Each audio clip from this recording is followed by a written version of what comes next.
Dengan adanya temuan ini, klaim pengakuan yang disangka oleh Habib Tuan Ba'alawi dan para pendukungnya menjadi tertolak.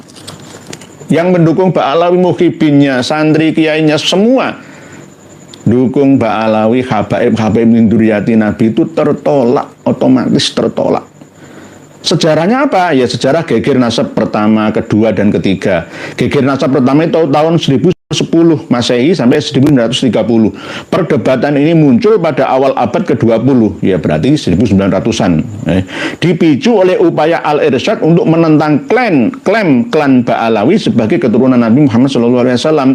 Konflik ini berlangsung secara terbuka di media cetak, mengundang polemik besar di kalangan masyarakat Arab Indonesia. Tidak hanya Arab di Indonesia, sampai melibatkan Arab Mesir, Saudi Arabia sana. Lah melibatkan majalah Al-Manar ya. Gegeran nang Indonesia, gegeran antara Ba'alawi dengan Al-Irsyad. Itu mengguncang dunia, ngisi ini sama-sama perantauan imigran, tapi gegeran nang negara wong liya. Rebutan masalah nasab. Sayyid, masalah syarif, Sayyid itu nggih. Nomor 2, sejarah gegeran itu era penjajahan Belanda. Pada masa ini NU di bawah kepemimpinan Kiai Haji Hasyim Asy'ari mengadakan bahsul masail yang menghasilkan keputusan bahwa hanya gelar Sayyid dan Syarif yang layak digunakan untuk keturunan langsung Kanjeng Nabi. Sayyid dan Syarif. Yang perempuan ya Syarifah, bukan Habibah. Sayyidah jarang dipakai. Penolakan ulama NU terhadap penggunaan gelar oleh imigran Yaman disampaikan dalam surat resmi kepada pemerintah Belanda, memperkuat sikap tegas NU dalam menjaga keabsahan silsilah Nabi kita Muhammad SAW. Ini sudah diantisipasi sebelumnya. Nomor 3, geger nasab yang ketiga, 2022 sampai sekarang. Dimulai dengan publikasi tesis Kiai Haji Maduddin Utsman Al-Bantani yang juga didukung oleh KRT Nurul Ajenegoro, Surabaya, dan kawan-kawan dengan jelas menentang klaim klan Ba'alawi dengan bukti-bukti ilmiah, termasuk data genetik. Penelitian ini memicu perdebatan baru, menghidupkan kembali polemik lama, dan melibatkan berbagai pakar dalam diskusi yang lebih mendalam dan modern. Kesimpulan utama dari berbagai temuan manuskrip dan bukti sejarah yang telah diulas, terbukti bahwa Nahdlatul Ulama terdahulu sejak masa Syekh Hasyim Asy'ari tidak mengakui keabsahan klaim klan Ba'alawi sebagai keturunan langsung Nabi Muhammad SAW. Melalui forum Bahsul Masail dan keputusan resmi, para ulama menegaskan bahwa gelar Sayyid dan Syarif hanya diperuntukkan bagi dzurriyyat Nabi yang sah, bukan Habib. Nah, nanti jenengan yang ini catatan lain. Oleh sebab itu kita harus mengerti bahwa perjuangan ini itu untuk memurnikan ya nama baik Nabi. Saya memiliki data yang cukup banyak melalui kitab-kitab karangan Ba'alawi yang ada di Yaman, di Hadromi sana itu, yang bahkan sampai terang-terangan ngarang kitab itu menentang Tuhan. Itu ada. Bahkan mengaku sebagai Tuhan, bisa memerintah malaikat Jibril juga itu bisa ada. Dan kebangetan, belum lagi yang masalah perseksan, masalah wanita ya, mas banyak sekali, sulapan itu. Jadi ini membuktikan bahwa di tahun 2022 sampai selamanya seterusnya kita harus berhati-hati dalam menyikapi ya polemik ini. Jangan sampai kita terus dibentur-benturkan sama saudara. Jangan sampai kita mau diadu domba, karena ini sudah jelas dipesan oleh ulama-ulama kita. 25 itu khusus Jawa Timur saja, belum lainnya, belum seluruh Indonesia. Dan pasti secara otomatis, karena ketua presiden NU-nya itu Hadratus Syekh, ya maka mesti mengikutinya secara otomatis berdasarkan data yang ada melalui kitab-kitab yang ditampilkannya. Jadi ini harus diterima bersama, jangan dibantah lagi. Nanti kalau dibantah lagi, oh itu kan dulu mbah bulet ruwet, nggak ketemu ujung pangkalnya gitu. Oleh sebab itu kiai-kiai kita sadarlah, kiai-kiai NU, kalau jenengan masih mengaku sebagai Nahdliyin ya wajib mengikuti muassis-muassisnya dulu yang telah memberikan pondasi untuk mengamankan, menyelamatkan generasi dan organisasi, supaya organisasi NU ini tetap eksis sampai ila yaumil qiyamati. Dan apabila ada propaganda apapun yang dilakukan ya, oleh habaib, ya, itu kita harus waspada, harus kritis menyikapinya. Sekarang kita baca siapa-siapa saja yang mengisbat bahwa dzurriyyah Rasulullah SAW yang asli itu adalah Sayyid, Syarif, dan Syarifah, bukan Habib atau Habibah.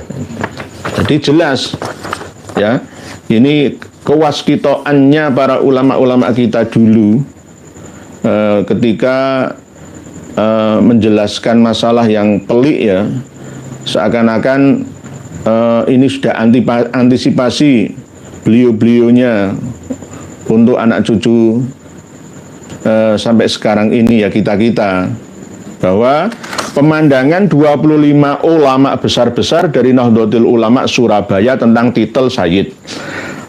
Nah, ini pemandangan Al-Allamah Haji Muhammad Hasyim Asy'ari, presiden dari perkumpulan Nahdlatul Ulama di Surabaya yang dimufakati oleh 24 ulama yang ternama yang akan tersebut nama-namanya tentang titel Sayyid demikian tersebut dalam suratnya. Adapun kalimat Sayyid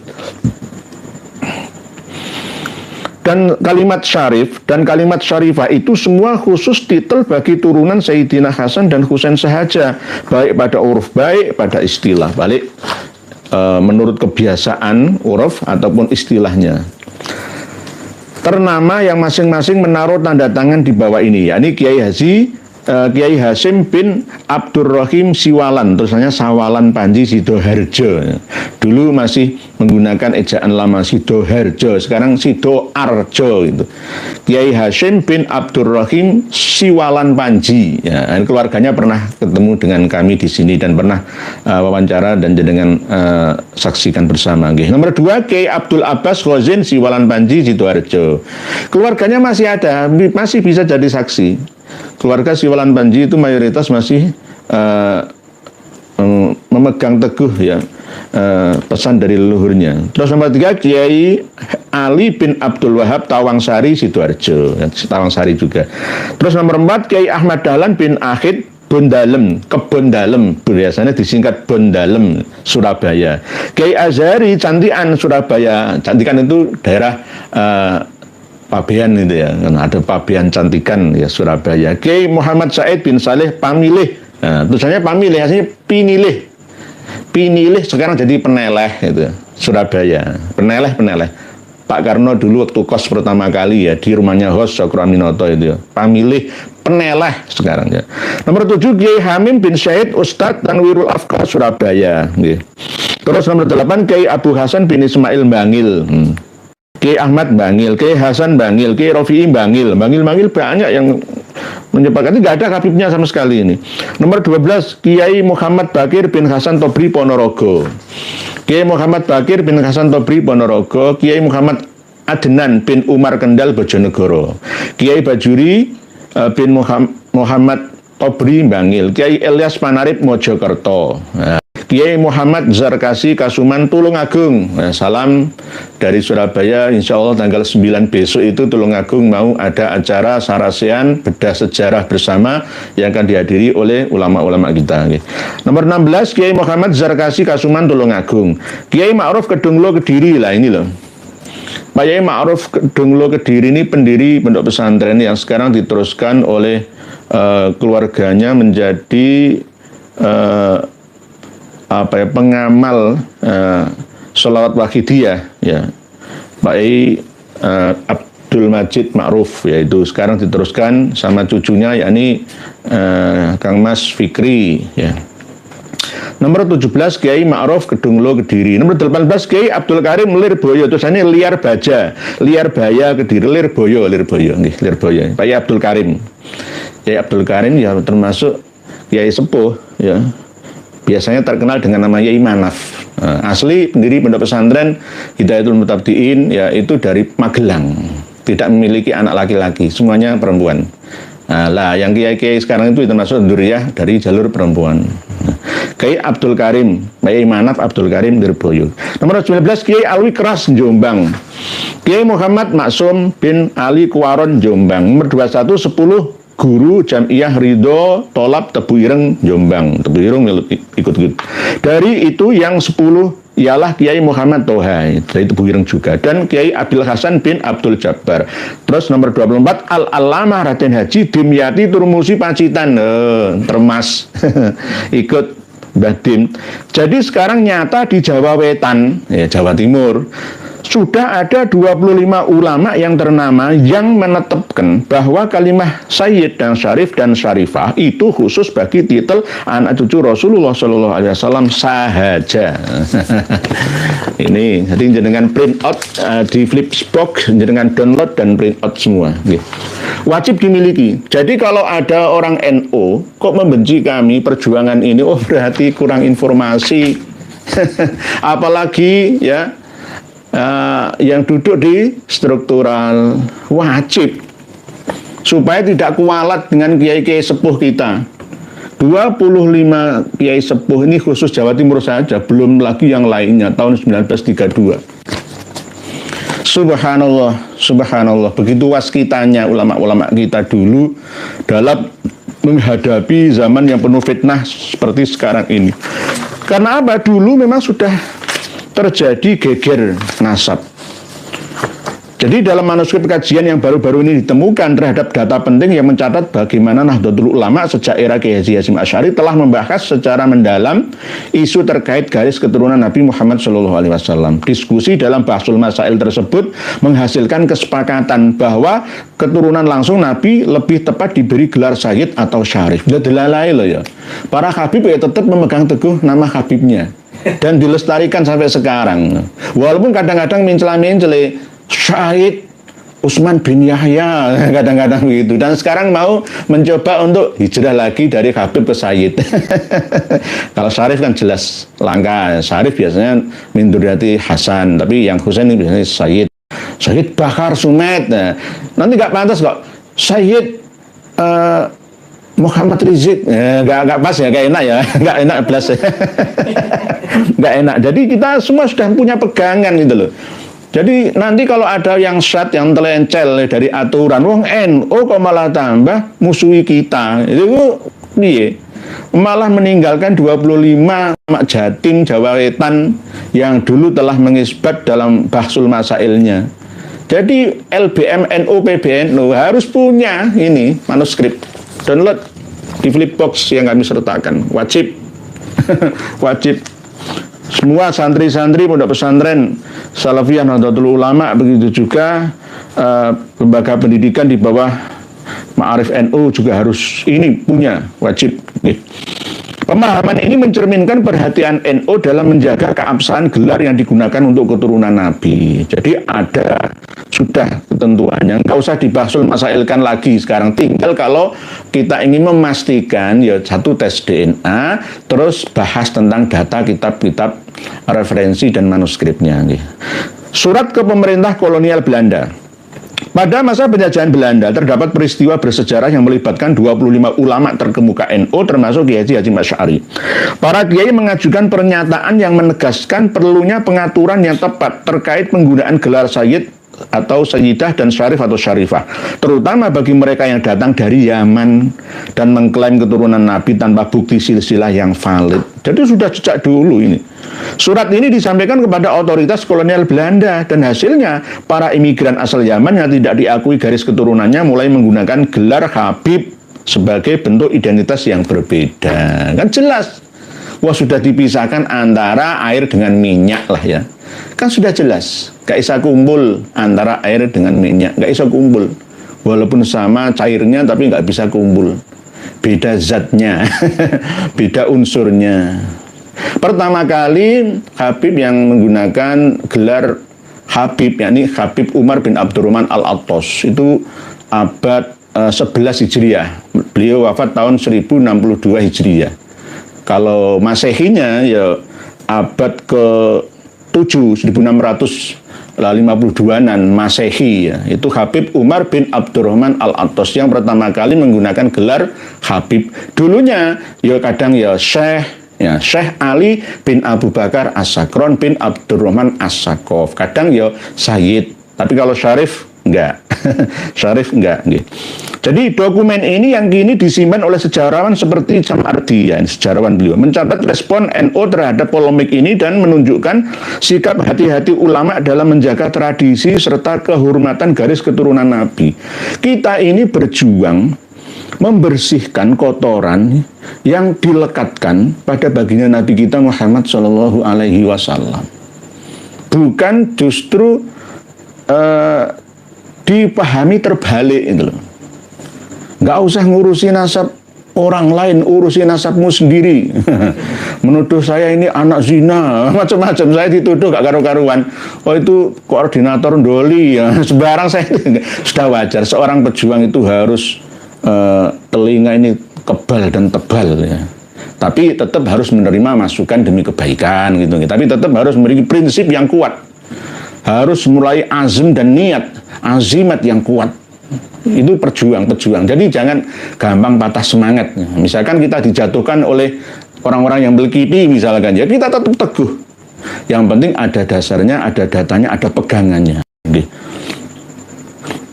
Termasuk diantaranya adalah beberapa tokoh penting seperti Al-Allamah Syekh Dimyati Termas Pacitan. Ini jelas. Jadi nggak usah diklaim, Pak Yai Dim aja mengisbat ini buktinya.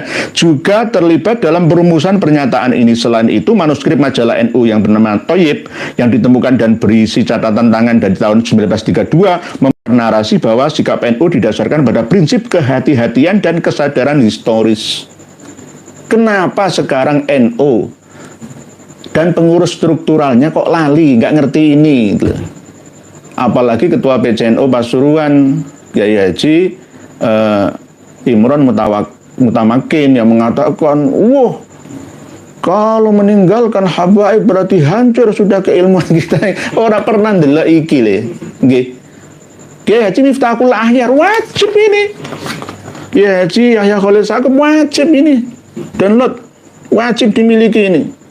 Katanya NU, kok malah ngerusak NU, itu bagaimana? Ya ayo kuatkan. Kualat nanti dengan 25 ulama besar NU. Ini Jawa Timur belum Jawa Tengah, belum Jawa Barat, belum Banten, belum Jakarta, belum Jogja. Sanggahan terhadap sangkaan pengakuan. Temuan ini secara langsung menolak klaim dan sangkaan yang sering diajukan oleh Habib Klan Ba'alwi dan para pendukung mereka yang menganggap bahwa Kiai Haji Hasyim Asy'ari mengakui Habib dari Klan Ba'alwi sebagai dzurriyyah Nabi Muhammad SAW. Ini terus di dalam buku Keabsahan Nasab Ba'alawi yang terakhir kali disebutkan, dituliskan ya 566 halaman mulai dari mukadimahnya itu dan pra penulisannya itu juga ya ini mengklaim ini, bahkan disertakan ada tulisan manuskrip katanya kalah dengan manuskrip yang paling kuat ini. Jadi nggak bisa klaim-klaim, itu sudah nggak bisa. Klaim-klaim sepia itu sudah gugur otomatis itu. Jadi sejak dulu kala seperti itu. Hanya digunakan secara benar dan ilmiah dengan bukti silsilah yang valid. Dengan demikian, anggapan bahwa Kiai Haji Hasyim Asy'ari memberikan pengakuan tanpa syarat terhadap klaim Klan Ba'alawi tidak memiliki dasar yang kuat. Bahkan kalau kita mengikuti apa yang disampaikan oleh Gusmi ya, bagi Haji Hamim Jazuli dari Ploso ya, menceritakan langsung dari abahnya, dari gurunya bahwa Kiai Haji Hasyim Asy'ari itu pernah nyentak ketika ketamuan ya, pernah bentak Habib Ba'alawi yang kurang ajar bertamu. Lalu dijawab oleh Hadratus Syekh Kiai Haji Hasyim Asy'ari, asyaraf minal adab man laisa lahu adab wajib ali santap. Wes kono metu nek gak gelem njaluk diistimewakan gitu. Dan jaluk diistimewakan. Kesimpulan, temuan dokumen dan manuskrip ini menunjukkan bahwa diskusi mengenai gelar keturunan Nabi Muhammad SAW telah menjadi perhatian sejak masa awal berdirinya NU. Nanti 5 tahun setelah berdirinya NU kan 26, 1926. Ini kan 5 tahun setelahnya 26, 27, 28, 29, 30, 31, 32 ya 6 tahun ya. Ada manuskrip ini. Keputusan untuk mengakui gelar Sayyid dan Syarif bagi keturunan langsung Nabi serta tidak mengakui klaim gelar Habib tanpa bukti silsilah yang kuat. Kalau memang Habib mengaku sebagai dzurriyyah Nabi yang asli ya buktikan dengan data. Wong kitabnya jelas gugur semua mereka sebagai cucu Nabi kita ya, apalagi dengan tes DNA ya. Mencerminkan upaya NU menjaga keabsahan tradisi keturunan Rasulullah SAW. Tak kapai kabeh. Tapi karena saya menghargai proses laporan yang mungkin responnya lambat atau bagaimana, PWI LS Tuban diam saja, terlalu lambat, pakewuhnya itu bagaimana, bongkar saja semua. Nggak ada gunanya, itu namanya provokasi. Terus Otak Muhyiddin gimana? Kang Sodikin memang benar nih, mau menyadarkan mereka dengan cara membalik kata. Santri gaib, fikih peradaban menuntut manusia berpikir logis, ilmiah, masuk akal dan pakai akal sehat. Pak Santri gaib, memang sekarang ini begitu. Kita harus tidak mendewa-dewakan akal, bukan itu. Semua harus seiring sejalan antara agama dan sainsnya. Jangan sampai dipisah keduanya, gak jalan semua nanti. Misalkan yang terjadi saat ini, kita ini terlalu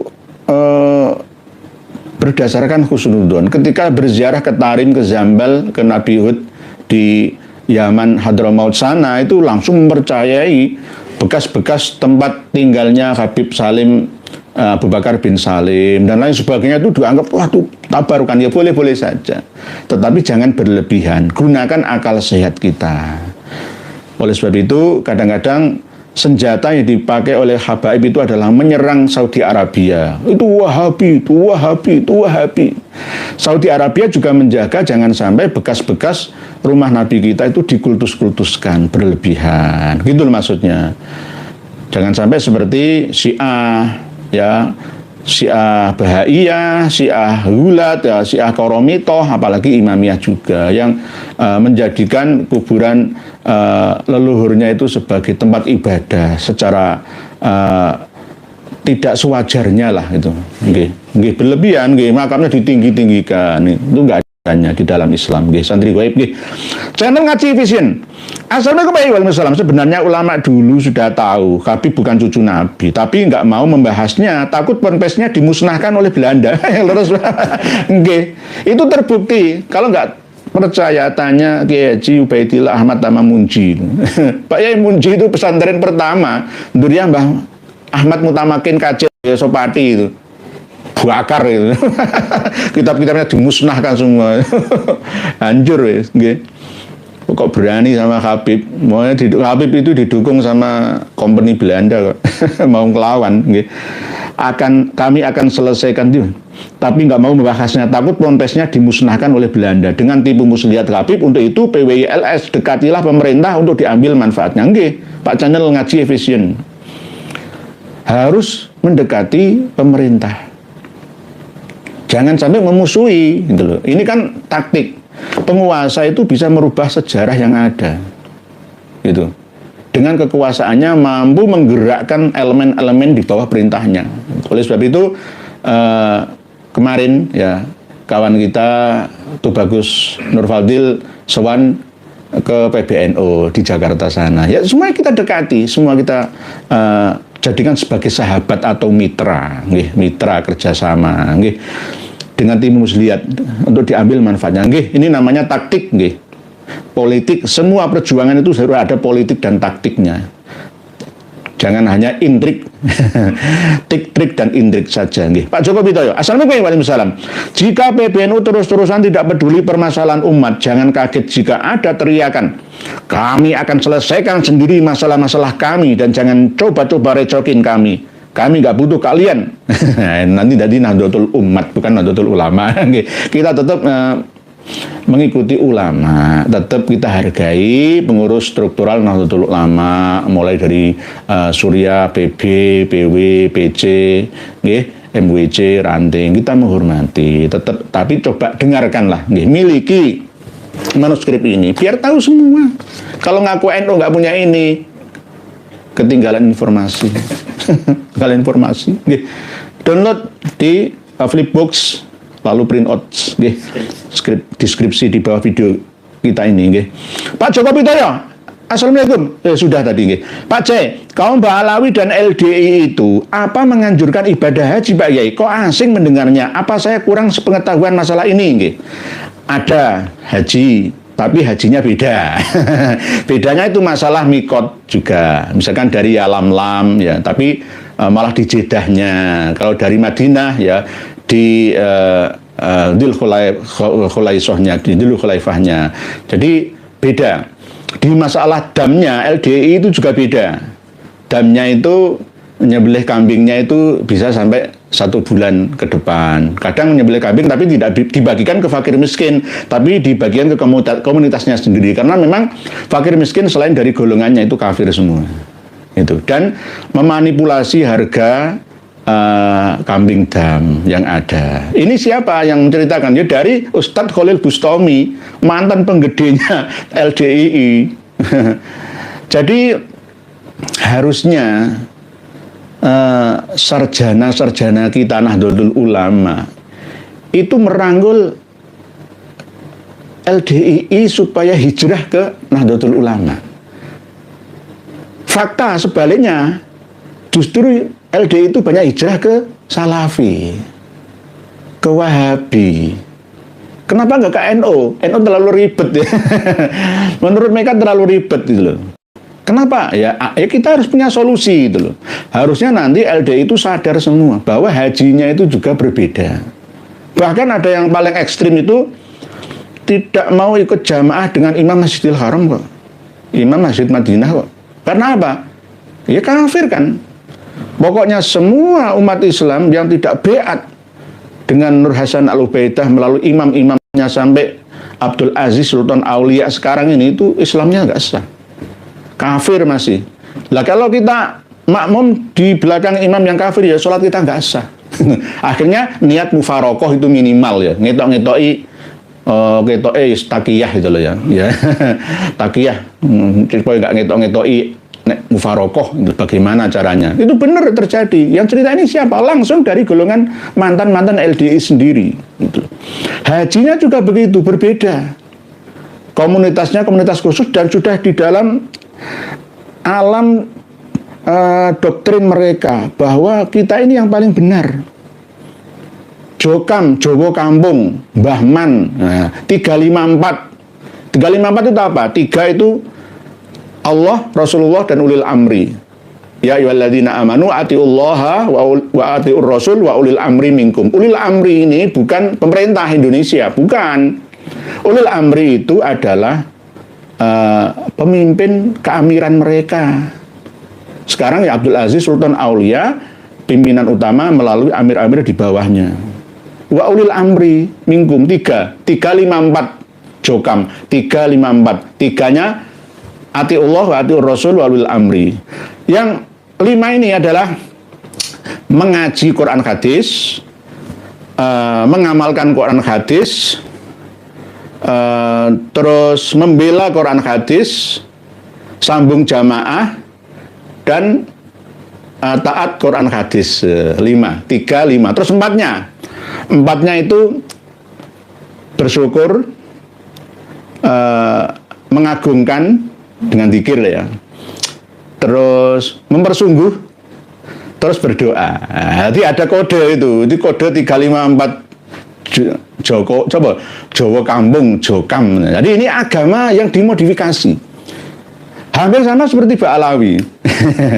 Dalam hal eksklusifnya, menutup diri, tidak boleh menikah dengan selain golongannya. Terus ada lagi ya usrun itu 1/10 penghasilan yang diserahkan kepada pimpinannya melalui amir-amir daerahnya. Nah, termasuk masalah ibadah haji ini, LDI sama Ba'alawi itu gengsi dan menyendiri, tidak serawung gabung ya dengan umat Islam Indonesia semua. Karena apa? Ya merasa aku ini paling bener dewe. Nek Ba'alawi, aku ini gengsi kumpul karo wong-wong karo aku iki cucu nabi. Nongko ternyata buktikan Kang Mas Muhammad Rizik siap keleleran. Cucu nabi saya kok dicium-cium. Coba nang kono. Kang Mas Umar bin Hafid ayo nang Mekah nang Madinah. Buktikan oleh dihormati pemerintah Arab Saudi. Ya karena memang palsu. gitu loh. Memang palsu. Jadi jangan terlalu pede lah. Bagi kata dalam tempurung begitu Pak Jaya. Jadi LDI itu juga haji. Ba'alawi itu haji khusus versi mereka sendiri. Termasuk diantaranya yaitu tadi paling ekstrim itu di Makkah itu, di Madinah itu nggak mau jamaah dengan imam. Ya niat mufaroqah atau jamaah diulang lagi dengan sesama mereka. Saya ngimami ternyata diulang, katanya nggak sah. Makmum saya itu nggak sah katanya. Pernah seperti itu. Apalagi tadi yang masalah mikot itu. Mikot itu paling ruwet. Mikot ikhram ya, dari Yalamlam. Kalau dari sini Indonesia kan bukan dari Jeddah.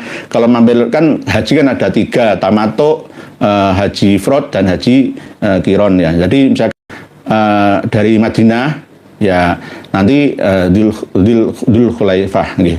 Jadi melalui mikotnya situ. Tapi mereka tidak, mereka memiliki aturan sendiri.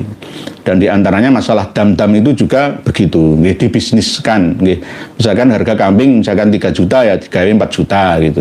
Sudah biasa, itu bukan rahasia lagi. Pak C. Kang Sotikin, NU pindah saja ke PWLS selesai urusan. Kang Sotikin, ya, PWLS itu orang NU sama yang anggotanya ya Banser sama. Ben Bejane, asalnya menurut tanya Yai, kenapa ketua PBNU mengobok-obok umat dan merendahkan kiai yang mengkritiknya sebagai pengangguran? Apakah sudah satu golongan dengan Pak Alawi Yai? Mungkin dijelaskan. Tidak satu golongan dengan Pak Alawi, tapi sudah kena sihirnya Pak Alawi. Sudah kena gendamnya Pak Alawi.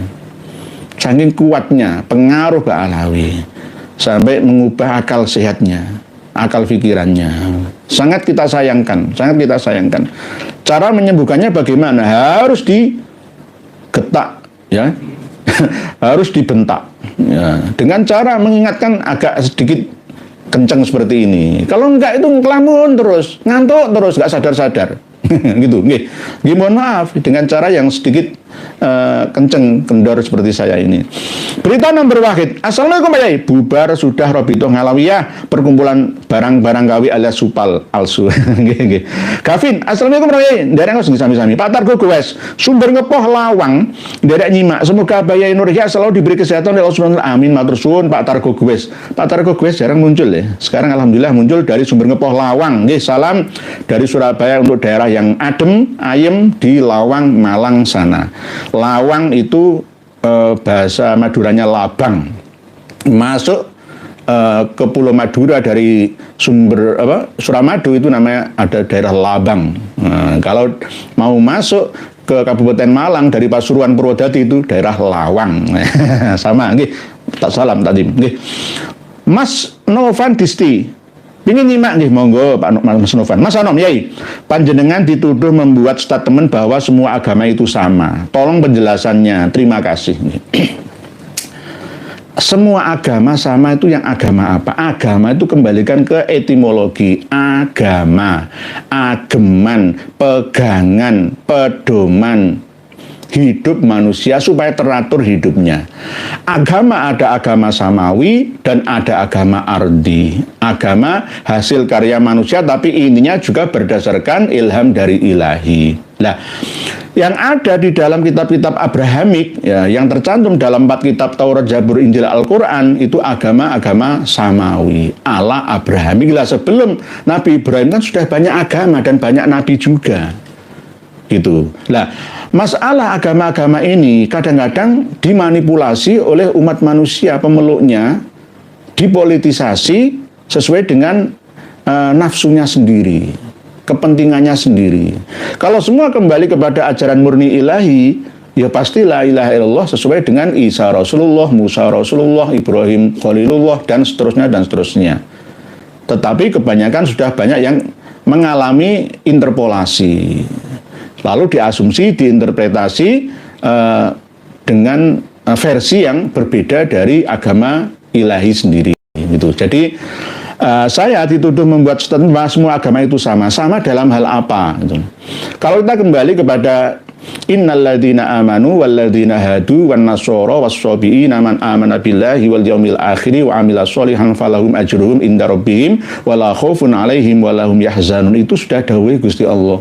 Saya menggunakan tafsir karya Buya Ka. Jadi tidak hanya tafsir Buya Hamka saja. Memang semua agama asalkan pemeluknya itu beriman, percaya kepada Tuhan yang Maha Kuasa. Baik itu berasal dari agama Yahudi, Nasrani, Sobi'i, misalkan Hindu, Buddha, Jaina, misalkan yang asli, yang tetap tidak menyekutukan ilahi, ya. Terus dia berbuat baik terhadap sesama. Wa amila sholihan ya falahum ajruhum inda rabbihim, mereka akan tetap mendapatkan pahala di sisi Tuhannya dan tidak perlu takut menghadapi kehidupannya di dunia sampai di akhiratnya.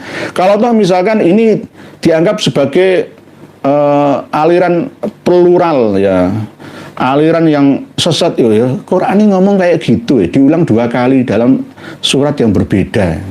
Tidak hanya itu, dalam segi pemahaman klimaknya juga seperti itu. Lah kalau toh misalnya kita memiliki keyakinan inna dina indallahil Islam. Lah aslinya agamanya Nabi Adam itu ya Islam.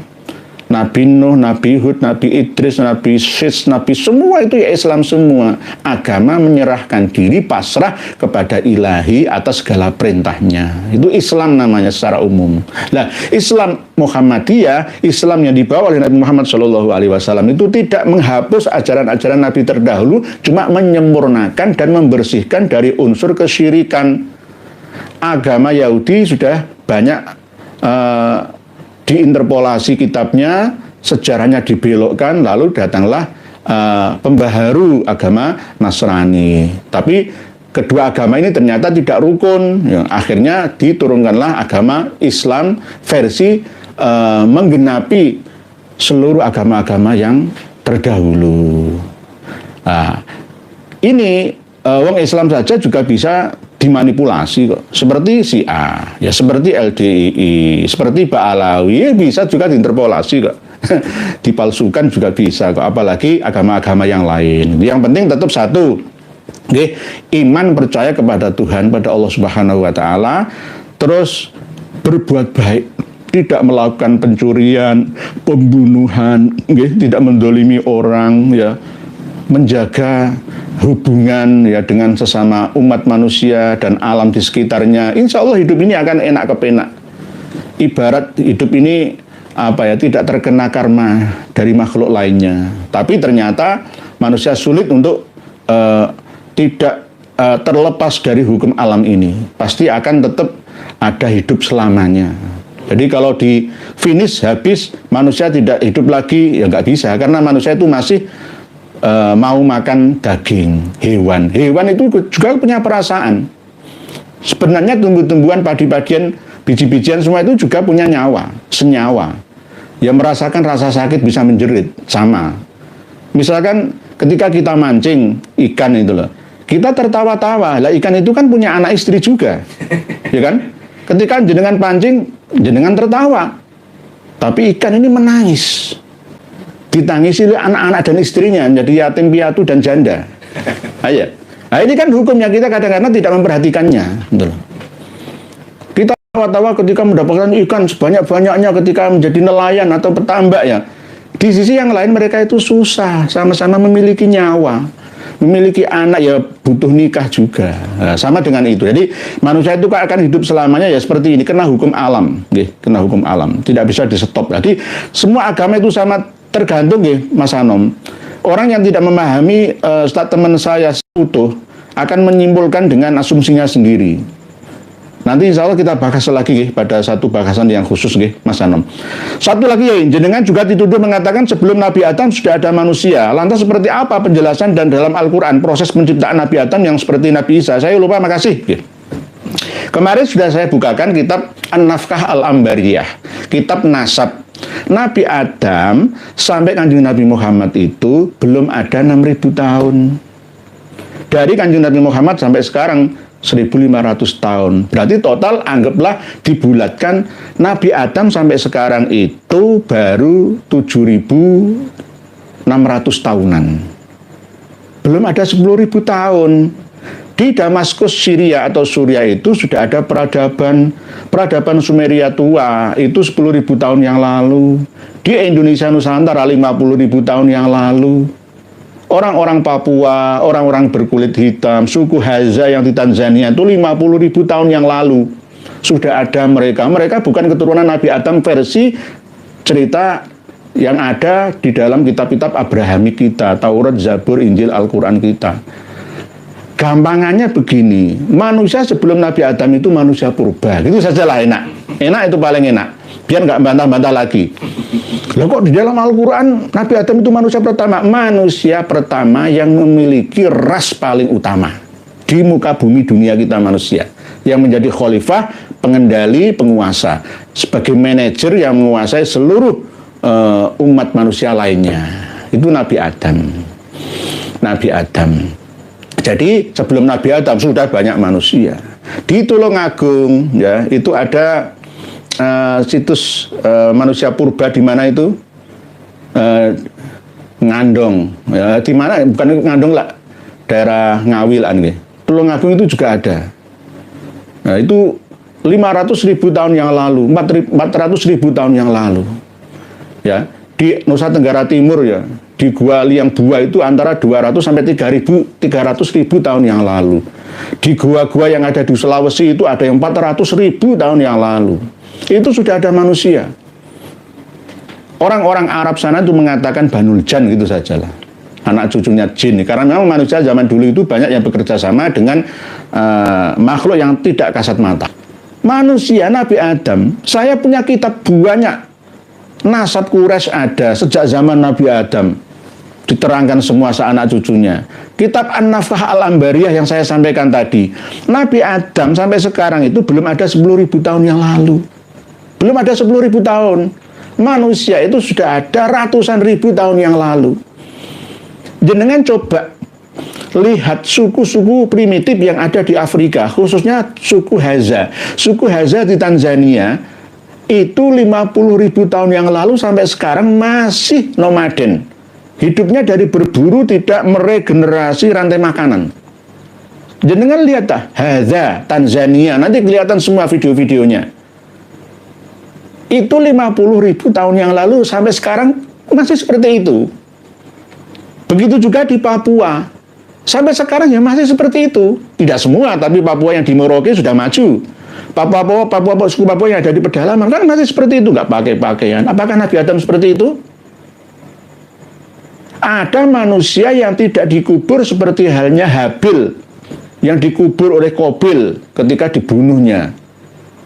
Manusia yang melestarikan ajaran kremasi, ngaben, itu apakah dari duriannya Nabi Adam? Apakah itu ajarannya Nabi Adam? Bukan. Ajaran Nabi Adam, manusia yang mati itu dikembalikan dari tanah, minha khalaqnakum wa fiha nu'idukum, karena wa minha nukhrijukum taratan ukhra. Begitu nggih Pak Ikhwan Batam. Doktrin sesatmu, jadi jenengan menyesat-nyesatkan orang itu karena kebodohan. Banyak orang bodoh yang tidak tahu kalau dia bodoh. Saya mohon maaf tidak membodohkan jenengan, jenengan masih perlu belajar lagi karena ilmu itu terus dinamis sepanjang waktu. Banyak orang yang memiliki pemahaman seperti itu. Coba ayo kita si ilmiah, sains dan agama kita gabungkan bersama. Akan ketemu. Cari di dalam Al-Quran dan hadis mana. Apakah ada keterangan bahwa Nabi Adam itu manusia pertama? Nggak ada. Yang ada adalah ya manusia modern, Homo sapiens yang memiliki ilham kenabian, memimpin seluruh bangsa-bangsa manusia yang ada sebelumnya. Sebelumnya itu ada manusia-manusia purba. Enak. Sebelum Nabi Adam itu manusia purba, setelah Nabi Adam itu manusia modern. Itu. Kalau tidak percaya silakan tes DNA-nya. DNA manusia itu bisa ditelusuri sampai 300.000 tahun yang lalu. Karena Nabi Adam itu belum ada 10.000 tahun yang lalu. Bagaimana? Gitu loh cara memahaminya. Nggak usah nyinyirin yang lain, kiai banyak ngigo lah. Inilah kebodohan yang dipertahankan. Kebodohan yang terus dipertahankan. Sehingga umat Islam nggak bisa maju gara-gara orang-orang seperti ini. Mohon maaf. Islam nggak bisa maju jadi manusia tertinggal peradabannya, kalah dengan China. China itu logika. Kalau nggak logis nggak mau menerima. Tapi dengan hanya kena doktrin saja kena. Jadi Pak Iwan Batam, ayo belajar lagi, belajar lagi. Cuma ayo buka-buka informasi lagi. Kitabnya ada, ayo datang ke sini. Saya bukakan kitab-kitabnya. Berikutnya Pak Mahdi Baskoro, Tuban hadirin, monggo. Jejak kaki Habib Zain bin Smith tidak pernah menyandarkan punggungnya selama 16 tahun di suatu benda apapun. Wek, ya. Itu namanya khurafah, bukan karomah. Enggak masuk akal, enggak masuk akal lah. Karomah, mukjizah itu bisa diilmiahkan. Pak Darso Purwoko, para Habib ini terjebak oleh sistem kasta yang mereka praktekkan sendiri, nggih. Akan kerepotan sendiri Pak Darso. Berita nomor wakit, kita dikatain goblok sama Pebendo, nggih. Yang sabar, yang sabar. Pak Berita nomor yang sabar. Pak Idrus Dani, sebenarnya masalah nasab Mbak Alawi cepat tuntas bila saja Ketum PBNU dan Rois Am tidak punya kepentingan pribadi, nggih. Jangan diseret kepentingan pribadi ke kepentingan organisasi. Kalam hikmah. Assalamualaikum warahmatullahi wabarakatuh. Mungkin dibutuhkan silaturahmi secara khusus ke pesantren-pesantren besar di daerah Jatim seperti pesantren Sukorejo yang diasuh Kiai Haji Raden Azaim Ibrahimi dan pesantren-pesantren lain untuk membeberkan bukti-bukti dan lain. Nggih, kalam hikmah. Nggih, insyaallah itu jangka panjang nggih. Pak kalam hikmah. Warok Sudra. Ini jelang nih. Jajang Pak Jajang. Nah, Pak Jajang ini biasanya Sunda. Jajang, Bang Dayat, Bang Jajang. Nah, itu biasanya Sunda. Maaf Pak Yai, kalau boleh naskah dokumen itu bisa berbagi biar semua bisa membaca. Itu sudah kami bagikan. Nah, di bawah deskripsi dengan Flipbook bisa di-download ya.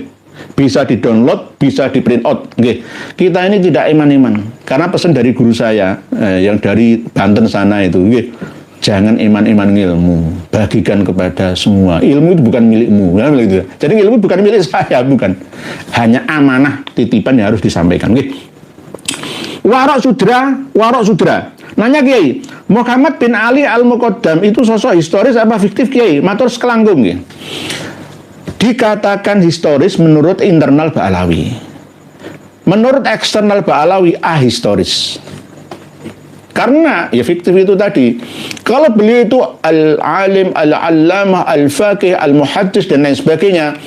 Kitab Tabaqat Fuqaha'il Yaman, kitab As-Suluk fi Tabaqatil Ulama wal Muluk, kitab Tuhfatuz Zaman fi Tarikh Sadatil Yaman, kitab Tabaqatul Khawas al-Sidqi wal Ikhlas, kitab Tabaqat Sulaha'il Yaman, ini enggak mencatatnya. Yang ada itu Ali bin Ba'alawi. Yang menjadi Kholi Kisam. Jadi ahistoris menurut eksternal Ba'alawi, menurut Ba'alawi historis. Jadi ada sejarahnya, itu internal. Badut Kerinan. Assalamualaikum Yai Nur, salam. Minta maaf banyak-banyak Yai. Kenapa Yai Nur live di YouTube tapi yang Yai Nur baca justru chat di WA. Chat di WA ini karena menjaga numpuknya komentar panjenengan semua. Kalau lebih dari 1000 yang nulis kan ketutup. Yang menang yang awal. Tapi ini kurang adilnya saya mengaku kurang adil. Admin tolong diatur. Nanti ada yang diacak nggih. Jadi tidak hanya yang diselamatkan beberapa halaman saja nggih. Saya baca di WA ini gara-gara chat live cuma tak kirim lewat WA. Chat live tapi dikirim lewat WA karena kehapus otomatis oleh sistem. Nggih, karena waktu kita live itu banyak gangguannya nggih, Pak Badut Kerinan. Banyak gangguan seperti yang jenengan saksikan sendiri di awal tadi, 2 kali sampai 3 kali kan kita baru normal, 1-2 gangguan. Itu otomatis langsung menghapus tulisan panjenengan. Terus sebab itu diselamatkan oleh admin, dikirim melalui WA admin ke WA saya. Jadi saya jujur inilah. Nggih, karena ya ini tadi demi menyelamatkan amanah panjenengan. Jenengan nulis sejak siang tadi terus tidak saya baca kan yo nggak enak lah. Khianah akhirnya itu. Jadi demikian sudah 1,5 jam berjalan, kita closing statement dengan data manuskrip. Yang dikatakan manuskrip atau filologi itu umurnya lebih dari 50 tahun dan ini lebih dari 50 tahun alias hampir 100 tahun. Jadi ini layak untuk dimiliki bersama bahwa fatwa dari Rois Nahdlatul Ulama Kiai Haji Hasyim Asy'ari sudah jelas bersama dengan 24 ulama-ulama Jawa Wetan lainnya yang mengatakan bahwa Habib itu tidak masuk dalam kategori dzurriyyah Nabi. Yang ada itu adalah Sayyid dan Syarif atau Syarifah kalau bagi perempuannya. Ini sudah berdasarkan ijma waktu itu, walaupun 25 ulama ini tidak menyandarkan kitab-kitab nasab dan manuskrip yang ada, nah kita di abad ini, di tahun ini melengkapinya. Sudah dibuka kerannya oleh beliau-beliaunya, kita tinggal meneruskannya. Oleh sebab itu, ini harus dimiliki bersama oleh ulama-ulama Nahdlatul Ulama, mulai dari struktural sampai kultural, semua santri dan kiai yang ada, agar para Nahdliyin menyadari kekeliruannya selama ini yang masih meyakini bahwa Ba'alawi itu min dzurriyyati Nabi kita Shallallahu Alaihi Wasallam. Habib atau habaib itu adalah min dzurriyyati Rasulullah Shallallahu Alaihi Wasallam. Sudah kita sampaikan melalui data-data tes DNA yang ada bahwa mereka itu adalah klaim sepihak saja, mengaku sebagai dzurriyyah Nabi kita, karena Ba'alawi itu adalah penganut ajaran tasawuf, saking mahabbahnya kepada Nabi kita, lalu menyandarkanlah silsilah keturunannya, leluhurnya kepada kanjeng Nabi kita Muhammad Shallallahu Alaihi Wasallam. Mungkin demikian yang dapat kami sampaikan. Mohon maaf jika ada kekurangan atau kekurang sopanan apa yang kami sampaikan, karena al-insan mahalul khata' wan nisyan. Jika ada kritik yang membangun, nah, tetap kami terima, tapi kalau ada soal ta'annutin, bukan soal tafahumin ta'alumin, maka kami akan menolaknya. Karena kami memiliki prinsip. Seorang da'i itu memiliki prinsip, tapi prinsip itu bukan suatu kesombongan. Keteguhan hati dan pikiran yang tidak boleh diganggu-gugat oleh lainnya. Kalau tidak punya prinsip, ya, berdasarkan hujah, ya maka bukan seorang namanya, bukan ilmuwan. Gitu.